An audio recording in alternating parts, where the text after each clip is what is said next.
ఒక దేశం పేరు వినగానే అందరికీ ఒక రకమైన ఆశ్చర్యం, గౌరవం, కొంతమందికి అసూయ కూడా కలుగుతుంది. డాలర్ రేటు పెరిగినా, అక్కడ ఏ చిన్న మార్పు జరిగినా మన జేబుల మీద, మన ఉద్యోగాల మీద ప్రభావం పడుతుంది. అవును, నేను మాట్లాడుతుంది అమెరికా గురించి. కానీ మీకు ఎప్పుడైనా ఒక సందేహం వచ్చిందా? ఈరోజు ప్రపంచాన్ని శాసిస్తున్న ఈ దేశం ఒకప్పుడు అసలు మ్యాప్లోనే లేదు. అక్కడ పెద్ద పెద్ద నగరాలు లేవు, టెక్నాలజీ లేదు, కనీసం సరైన రోడ్లు కూడా లేవు. కేవలం దట్టమైనటువంటి అడవులు, స్థానిక తెగలు మాత్రమే ఉండేవారు. మరి అలాంటి చోట ఇంతటి సామ్రాజ్యం ఎలా పుట్టింది? ఎవరో బయట నుండి వచ్చి ఇది మా దేశం అని ఎలా ప్రకటించుకోగలిగారు? అసలు బైబిల్ ప్రకారం అమెరికా పాత్ర ఏంటో వివరముగా ఈ వీడియోలో మనం చూద్దాం. 15వ శతాబ్దం అనగా 1400 సంవత్సరాల కాలంలో యూరోప్ దేశాల వారికి ఇండియా అంటే చాలా పిచ్చి ఉండేది. ఎందుకంటే ఇండియాలో దొరికేటువంటి సుగంధ ద్రవ్యాలు అంటే స్పైసెస్ అక్కడ బంగారం కంటే ఎక్కువ విలువైనవి. అయితే ఇండియాకి భూమార్గం గుండా వెళ్లడం కష్టమైంది. అప్పుడు క్రిస్టఫర్ కొలంబస్ అనే ఒక నావికుడు సాహసోపితమైనటువంటి ఆలోచన చేశాడు. భూమి గుండ్రంగా ఉంది కదా, నేను పడమర వైపు ప్రయాణిస్తే ఎలాగైనా ఇండియాకు చేరుకుంటానని బయలుదేరాడు. 1492 సంవత్సరంలో ఒక భూభాగాన్ని చేరుకున్నాడు. ఆయన ఏమనుకున్నాడంటే, అమ్మయ్యా, నేను ఇండియాకు వచ్చేశాను అని. అందుకే అక్కడి ప్రజలను రెడ్ ఇండియన్స్ అని పిలిచారు. కానీ నిజానికి ఆయన కనుగొన్నది ఇండియా కాదు, అది ఒక కొత్త ప్రపంచం. అదే ఇప్పటి అమెరికా. కొలంబస్ తర్వాత అమెరికా వెచ్చిపూసి అనే మరొక యాత్రికుడు వెళ్ళి, బాబోయ్, ఇది ఇండియా కాదు, ఇది ఒక కొత్త ఖండం అని కనిపెట్టాడు. ఆయన పేరు మీదనే దీనికి అమెరికా అని పేరు వచ్చింది. మరి ఆ తర్వాత ఏమైంది? యూరోప్లోని పెద్ద పెద్ద దేశాలైనటువంటి స్పెయిన్, ఫ్రాన్స్, ఇంగ్లాండ్ వీరి యొక్క కళ్ళు ఈ కొత్త భూమి మీద పడ్డాయి. అక్కడ ఉన్నటువంటి బంగారం, వనరుల కోసం పోటీ మొదలైంది. అమెరికా కేవలం డబ్బు కోసమే ఏర్పడలేదు. 1600 కాలంలో ఇంగ్లాండ్లోని మతపరమైనటువంటి ఆంక్షలు ఎక్కువగా ఉండేవి. చాలా మంది క్రైస్తవులు తమకు నచ్చిన విధంగా దేవుడిని ఆరాధించడానికి స్వేచ్ఛ లేక ఇబ్బంది పడేవారు. అప్పుడే మేఫ్లవర్ అనే ఓడలో కొంతమంది విశ్వాసులు, వీరిని పిల్గ్రిమ్స్ అని అంటారు, అమెరికాకు వీరు ప్రయాణమై వెళ్లారు. వారు అడుగుపెట్టి, ఇది దేవుడు మాకి ఇచ్చినటువంటి భూమి, ఇక్కడ మేము స్వేచ్ఛగా ఆయనని ఆరాధిస్తామని నిశ్చయించుకున్నారు. ఇంగ్లాండ్ నెమ్మదిగా అమెరికా తూర్పు తీరంలో 13 కాలనీలను అనగా చిన్న చిన్న రాష్ట్రాలను ఏర్పాటు చేసుకుంది. ఇక్కడ ప్రజలు కష్టపడి వ్యవసాయం చేసేవారు, వ్యాపారాలు చేసేవారు. కానీ ఒక సమస్య ఉంది. వారు అక్కడ ఉంటున్నా వారిని పాలించేది మాత్రం సముద్రాల అవతల ఉన్నటువంటి ఇంగ్లాండ్ రాజు. ఇది ఎలా ఉందంటే, మీరు మీ ఇంట్లో కష్టపడి సంపాదిస్తుంటే ఎవడో పక్కింటి వ్యక్తి వచ్చి మీ సంపాదనలో సగం పట్టుకెళ్ళిపోతున్నట్లు ఉంది. ఇదే గొడవలకు దారితీసింది. చరిత్రలో అత్యంత ఆసక్తికరమైనటువంటి మలుపు ఇక్కడే ఉంది. బ్రిటన్ ప్రభుత్వం యుద్ధాల వలన అప్పుల్లో కూరుకుపోయింది. ఆ అప్పులు తీర్చడానికి అమెరికాలో ఉన్న కాలనీలపై ఇష్టం వచ్చినట్లు పన్నులు వేయడం మొదలుపెట్టారు. స్టాంపుల మీద పన్ను, కాగితం మీద పన్ను, చివరకు టీ మీద కూడా పన్నును విధించారు. అప్పుడు అమెరికన్లు ఒక మాట అన్నారు, నో టాక్సేషన్ వితౌట్ రిప్రజెంటేషన్. అంటే మా తరపున మా సమస్యలను చెప్పుకోవడానికి మీ పార్లమెంటులో మాకు చోటు లేనప్పుడు మా మీద పన్నులు వేసే హక్కు మీకు ఎక్కడిది అని ప్రశ్నించారు. 1773 సంవత్సరంలో ఒక సంఘటన జరిగింది. అదే బోస్టన్ టీ పార్టీ. కొంతమంది అమెరికన్లు మారువేషంలో వెళ్లి బ్రిటిష్ వాడల్లో ఉన్న టీ పెట్టెలన్నింటినీ సముద్రంలో పడేశారు. మీ టీ మాకు వద్దు, మీ పన్నులు మాకొద్దు అని తెగేసి చెప్పారు. ఇది విన్న బ్రిటన్ రాజు కోపంతో రగిలిపోయాడు, యుద్ధం ప్రకటించాడు. ఒకవైపు ప్రపంచంలోనే అత్యంత శక్తివంతమైన బ్రిటిష్ సైన్యం, మరోవైపు ఏమాత్రం శిక్షణ లేని సామాన్యమైన అమెరికన్ రైతులు. ఎవరు గెలుస్తారనుకున్నారు? ఈ సమయంలోనే ఒక గొప్ప నాయకుడు ముందుకొచ్చాడు. ఆయనే జార్జ్ వాషింగ్టన్. ఆయన నాయకత్వంలో అమెరికన్ సైన్యం బ్రిటిష్ వారికి ఎదురు నిలిచింది. 1776 సంవత్సరం జూలై 4వ తేదీన థామస్ జెఫర్సన్ రాసినటువంటి డిక్లరేషన్ ఆఫ్ ఇండిపెండెన్స్ అంటే స్వాతంత్ర ప్రకటన విడుదలైంది. ఇందులో ఒక అద్భుతమైనటువంటి వాక్యం ఉంది, అందరూ సమానంగా సృష్టింపబడ్డారు, సృష్టికర్త అందరికీ స్వేచ్ఛను, జీవించే హక్కును ప్రసాదించాడు అని. ఈ మాటలు ప్రజల్లో అగ్ని నింపాయి. దాదాపు 8 ఏళ్ల పోరాటం తర్వాత ఫ్రాన్స్ సహాయంతో అమెరికా విజయం సాధించింది. 1783లో బ్రిటన్ ఓటమిని అంగీకరించింది. అలా ప్రపంచ పటంలో యునైటెడ్ స్టేట్స్ ఆఫ్ అమెరికా అనే ఒక క్రొత్త దేశం అధికారికంగా ఆవిర్భవించింది. ఆ తరువాత వారు తమకంటూ ఒక రాజ్యాంగాన్ని రాసుకున్నారు. అది ఇప్పటికీ ప్రపంచంలోనే అత్యంత దృఢమైనటువంటి రాజ్యాంగంగా పేరు పొందింది. దేశమైతే ఏర్పడింది, కానీ లోపల ఒక పెద్ద క్యాన్సర్ లాంటి సమస్య మిగిలిపోయింది. అదే బానిసత్వం. దక్షిణ రాష్ట్రాల వారు నల్ల జాతీయులను బానిసలుగా ఉంచుకోవాలని చూసేవారు. ఉత్తర రాష్ట్రాల వారు అది తప్పు అని వాదించేవారు. దీనివలన దేశం 2 భాగాలుగా విడిపోయే పరిస్థితి వచ్చింది.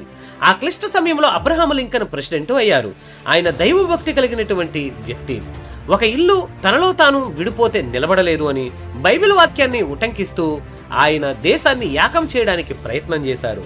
1861 నుంచి 65 వరకు భయంకరమైనటువంటి సివిల్ వార్ అనగా అంతర్యుద్ధం మొదలైంది. చివరికి బానిసత్వం రద్దయింది, అమెరికా ఒక్కటిగా నిలిచింది. ఈ చరిత్ర మొత్తంలో మనకు కావలసినటువంటి పాయింట్స్ ఏంటంటే, మీరు ఎప్పుడైనా అమెరికా జెండాను జాగ్రత్తగా గమనించారా? అందులో ఎర్రటి చారలు, తెల్లటి చారలు మొత్తం 13 ఉంటాయి. ఎందుకు సరిగ్గా 13 ఉండాలి? 10 ఉండొచ్చు కదా, లేక 20 ఉండొచ్చు కదా అని మనం ఇందాక చెప్పుకున్నాం కదా. బ్రిటన్ నుంచి విడిపోయి అమెరికాగా ఏర్పడడానికి మొదట 13 కాలనీలు ఏకమయ్యాయని. ఆ 13 కాలనీలకు గుర్తుగానే ఇప్పటికీ అమెరికా ఆ జెండాలో 13 చారలను అనగా స్ట్రైప్స్ను అలాగే ఉంచారు. అంటే దేశం ఎంత ఎదిగినా, ఎన్ని కొత్త రాష్ట్రాలు వచ్చి చేరినా, తాము ఎక్కడి నుండి మొదలయ్యామో ఆ 13 రాష్ట్రాల త్యాగమేంటో భవిష్యత్తు తరాలు మర్చిపోకూడదని వారు అలా డిజైన్ చేసుకున్నారు. ఇప్పుడు వారి జాతీయ జెండాలో 13 చారలు, 50 నక్షత్రాలు ఉంటాయి. ఆ నక్షత్రాలు అమెరికా సంయుక్త రాష్ట్రాలకు గుర్తు. ఇప్పుడు అసలు విషయానికి వద్దాం. ప్రవక్త అయినటువంటి దానియేలుకు బబులోను రాజుకు వచ్చినటువంటి కలను దేవుడు బయలుపరిచాడు. ఆ కలలోని భయంకరమైనటువంటి విగ్రహం ప్రపంచ సామ్రాజ్యాలను సూచిస్తుంది. బంగారు శిరస్సు బబులోను సామ్రాజ్యం, వెండి రొమ్ము భుజాలు మాదీయ పారసీక సామ్రాజ్యం, ఇత్తడి ఉదరం తొడలు గ్రీకు సామ్రాజ్యం, ఇనుప కాళ్ళు రోమా సామ్రాజ్యం. అయితే ఆ విగ్రహం యొక్క పాదాలు ఎలా ఉన్నాయి? ఆ పాదముల వేళ్లు కొంత మట్టుకు కొమ్మరి మట్టిదిగాను, కొంత మట్టుకు ఇనుపదిగాను ఉండినని దానియేలు గ్రంథంలో చూస్తాం. ఈ మహాసామ్రాజ్యాలను గురించి నేను చేసినటువంటి వీడియో సిరీస్ను మీకు ఇక్కడ ఇస్తున్నాను. ఒకదాని తర్వాత ఒకటి మీరు వీటిని చూడొచ్చు.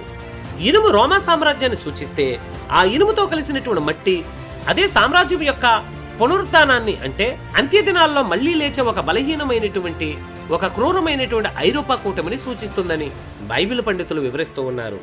ఆ పాతాళ కాలంలోనే చేతి సహాయము లేకుండా తీయబడిన రాయి అనగా యేసుక్రీస్తు వారు వచ్చి ఆ విగ్రహాన్ని పగలగొడతాడు. అంటే క్రీస్తు 2వ రాకడ సమయంలో ఐరోపా శక్తి అధికారంలో ఉంటుంది. అమెరికా ఎలా ఏర్పడిందో గమనించారా? ఐరోపా ప్రజలు వలస వెళ్లి అక్కడ కాలనీస్ను ఏర్పరిచారు. ఎగ్జాంపుల్ అంటే యూరోప్ ఖండం నుంచి వచ్చినటువంటి ప్రజల యొక్క వలసే అక్కడ ఉన్న ఖాళీ భూముల్లో కాలనీలు ఏర్పాటు చేసుకున్నారు. ఉదాహరణకు ఇప్పుడు మీరు మనమంతా కలిసి మన ఊరు వదిలేసి ఎక్కడో ఒక తెలియని ప్రాంతానికి వెళ్ళామనుకోండి. అక్కడ ఏమీ లేదు, కేవలం అడవి మాత్రమే ఉంది. మనం అక్కడ చెట్లు కొట్టి ఇల్లు కట్టుకొని మనకంటే ఒక చిన్న గ్రామాన్ని ఏర్పాటు చేసుకుంటే దాన్ని ఏమంటాము? ఒక కాలనీ అంటాము కదా. అమెరికా సరిగ్గా ఇలాగే మొదలైంది. కానీ అది ఎవరి చేత ఏర్పాటు చేయబడింది? ఐరోపా ప్రజల వలననే. చాలా మంది బైబిల్ పండితులు, ప్రవచన పరిశోధకులు ఐరోపాను పునరుద్ధరించబడిన రోమా సామ్రాజ్యం అని పిలుస్తారు. ఇప్పుడు లాజిక్ చూడండి. ఆ రోమా సామ్రాజ్యం నుండి వచ్చినటువంటి ప్రజలే కదా అమెరికాను పుట్టించింది. అంటే అమెరికా అనేది ఐరోపాకు ఒక పొడిగింపు మాత్రమే.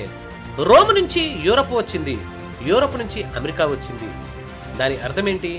ఒకవేళ బైబిల్ ప్రవచనాల ప్రకారం అంత్యకాలంలో వచ్చే క్రీస్తు విరోధి అనగా యాంటీ క్రైస్ట్ ఐరోపా లేదా పునరుద్ధరించబడినటువంటి రోమా సామ్రాజ్యం అయితే, మరి ఆ ఐరోపా నుండి పుట్టినటువంటి అమెరికా ఆ రాజ్యంలో భాగం కాకుండా ఎలా ఉంటుంది?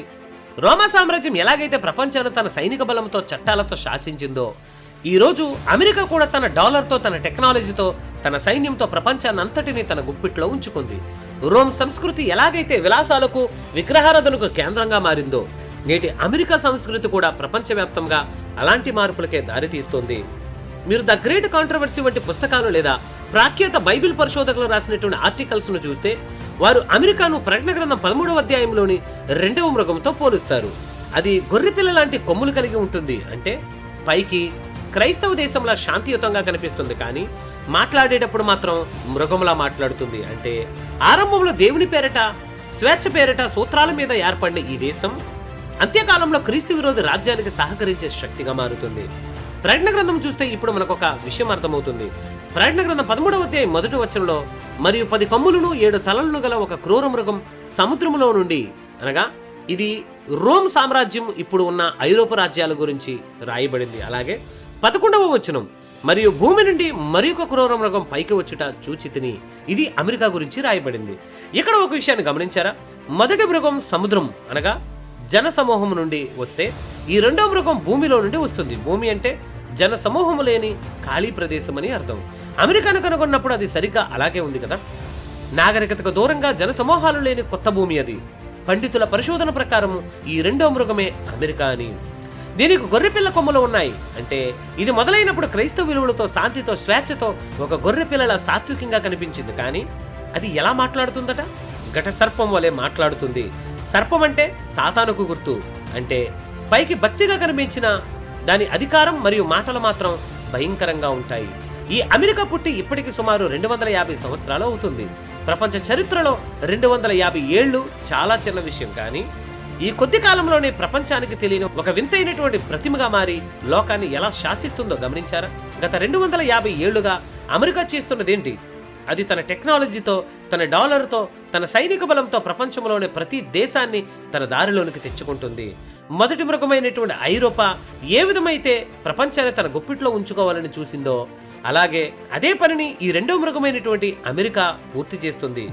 బైబిల్ చెబుతుంది ఈ రెండో మృగం మొదటి మృగం ఎదుట దానికి ఉన్న అధికారం అంతటిని ఉపయోగిస్తుందని. అంటే ఐరోపాకు అమెరికాకు మధ్య ఉన్న ఆ విడదీయరాని బంధం ఇప్పుడు మీకు అర్థమైందనుకుంటాను. అయితే ఇప్పుడు అమెరికా ఏం చేయబోతుంది? చాలా సింపుల్. తిరిగి అసలైన రాజ్యానికి అధికారం అప్పగించబోతుంది. అంటే ఇప్పుడు అమెరికా ఆర్థికంగా పతనం దిశగా వెళుతుంది. ఈ పతనాన్ని పోడ్చడానికి, అమెరికా స్థితిని మార్చడానికి ఇప్పుడున్నటువంటి ఐరోపా రాజ్యాల నుండి ఒక వ్యక్తి ముందుకు వస్తాడు. అమెరికాకు ఆర్థికంగా సహాయం చేసి మంచివాడిలా కనబడతాడు. అతడు చేసినటువంటి మార్పు గమనించి ఈ లోకమే ఆశ్చర్యపోతుంది. అమెరికా లాంటి దేశాన్నే కంట్రోల్ చేయగలిగాడంటే ఇప్పుడు అతనికి మిగతా దేశాల్లోని పరిస్థితులు కంట్రోల్ చేయడం చాలా సింపుల్. ముందు అమెరికా పరిస్థితిని సరిచేస్తాడు. అదే సమయంలో యూదుల కోసం కూడా పరిష్కారం అందిస్తాడు. మరిన్ని విషయాలను దేవుని చిత్తమైతే రాబోతున్న వీడియోలో మనం చూద్దాం.